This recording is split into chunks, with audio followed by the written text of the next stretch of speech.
بسم اللہ الرحمن الرحیم۔ اللہ تعالیٰ اپنے بندوں پر بہت مہربان ہیں اور اپنے بندے کو گناہوں سے پاک اور صاف کرنا چاہتے ہیں۔ ایک حدیث قدسی ہے، اس میں اللہ تعالیٰ نے بڑے عجیب الفاظ ارشاد فرمائے ہیں کہ جب میرا بندہ گناہ کر بیٹھتا ہے اور پھر وہ گناہ کرنے کے بعد توبہ کرتا ہے تو میں اس کے لیے حبیب بن جاتا ہوں،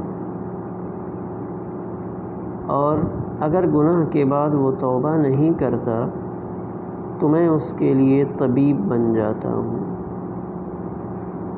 تو اب طبیب بننے کا کیا مطلب ہے کہ ہم کسی ڈاکٹر کے پاس، اپنے طبیب کے پاس جاتے ہیں تو وہ ہمارے مرض کو دیکھ کر فیصلہ کرتا ہے کہ اس کے لیے آپریٹ کی ضرورت ہے، انجیکشن کی ضرورت ہے، کٹ لگانے کی ضرورت ہے، یعنی وہ ہمارے جسم کو دوبارہ سے فعال کرنے کے لیے، بہتر کرنے کے لیے وہ فیصلہ کرتا ہے۔ ظاہری طور پہ اس فیصلے سے انسان کو تکلیف پہنچتی ہے، لیکن وہ طبیب اس شخص کے لیے خیرخواہ ہوتا ہے، اس کا نقصان نہیں چاہتا، اس کا فائدہ چاہتا ہے۔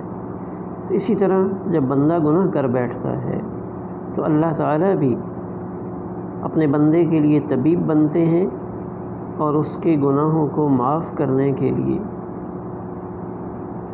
اس کو کچھ آزمائش میں ڈال دیتے ہیں۔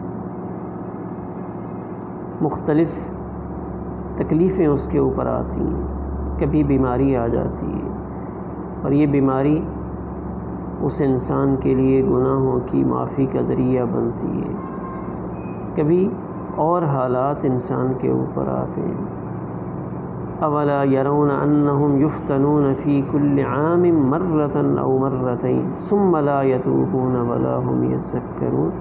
اس آیت میں اللہ تعالیٰ نے ایک بہت بڑی حقیقت کی طرف اشارہ کیا۔ اولا یرون انہم یفتنون فی کل عام مرتین او مرۃ، نہیں دیکھتے کہ ہم انہیں سال میں 2 دفعہ یا 1 دفعہ آزمائش میں ڈالتے ہیں، پھر بھی وہ توبہ نہیں کرتے اور نہ نصیحت حاصل کرتے ہیں۔ یعنی کبھی کبھی انسان پر آزمائش آتی ہے، لیکن ایک بات بہت نکتے کی اور سمجھنے کی ہے کہ موجودہ دور میں جو حالت ہماری ہے اور جس کیفیت سے ہم گزر رہے ہیں، اہل اللہ یہ فرماتے ہیں کہ شیطان نے ہمارے ذہن میں ایک بات ڈال دی کہ دنیا میں مسلمان آزمائش سے گزر رہے ہیں، حالات سے گزر رہے ہیں۔ تو حالات اور آزمائش تو ان پر آتی ہے جو اپنے ہوں، جو آزمائش اور امتحان کے لیے تیار ہوں۔ جیسے ہمارے ہاں امتحان اسی سے لیا جاتا ہے جس نے تیاری کی ہو، جس نے کچھ پڑھا ہو، جو امتحان دینے کے لیے تیار ہو۔ تو صحابہ کرام رضوان اللہ علیہم مجمعین یا اہل اللہ، ان کے اوپر جو حالات آتے ہیں وہ واقعی حالات اور آزمائش ہوتی ہے۔ لیکن آج شیطان ہمیں یہ جملہ سکھاتا ہے کہ دیکھو تمہارے اوپر اللہ کی طرف سے حالات ہیں۔ تو اب اس جملے سے شیطان ہمیں توبہ سے روکتا ہے، تو نہیں یہ اللہ کی طرف سے آئے ہوئے ہیں، تمہیں توبہ کرنے کی ضرورت نہیں ہے۔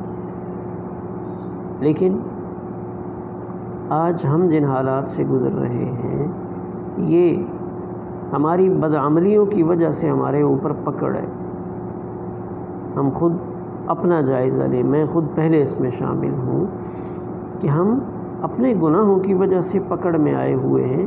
حالات تو ان پر آتے ہیں جو اللہ والے ہیں، ان کو اللہ تعالیٰ دیکھتے ہیں، ان کے اوپر مصیبتیں آتی ہیں۔ جیسے حدیث پاک ہے، اشد الناس بلاء الانبیاء ثم الامثل فالامثل، کہ سب سے زیادہ آزمائشیں انبیاء پر آتی ہیں، پھر جو انبیاء کے ماننے والے ہوتے ہیں ان پر آتی ہیں۔ تو ہم ان کو آزمائش نہیں اپنے گناہوں کی پکڑ سمجھے۔